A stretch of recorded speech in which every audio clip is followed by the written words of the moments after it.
ಆಮೆಯೊಂದು ಕೆರೆಯ ತಡದಿ ಮನೆಯ ಮಾಡಿತು.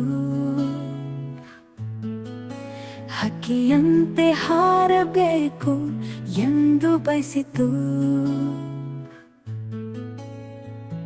ಗೆಳೆಯ ಹಕ್ಕಿಗಳನ್ನು ಕಂಡು ಆಸೆ ತಿಳಿಸಿತು.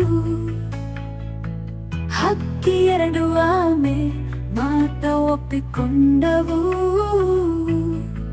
ಅತ್ತ ಇತ್ತ ಹಕ್ಕಿ ಎರಡು ಬಡಿಗೆ ಹಿಡಿದವು. ಆಮೆ ಅದಕ್ಕೆ ಜೋತು ಬೀಳೆ ಹಾರಿ ಹೋದವು. ದಾರಿಯಲ್ಲಿ ಇದನ್ನು ಕಂಡ ಜನರು ನಕ್ಕರು.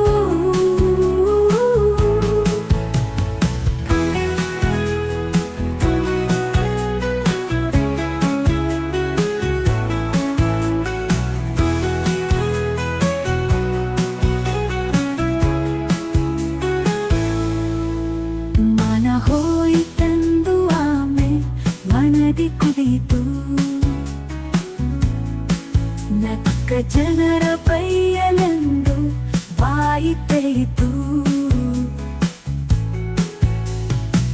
ಬೇಲಿನಿಂದ ಕೆಳಗೆ ಬಿದ್ದು ಸತ್ತು ಹೋಯಿತು.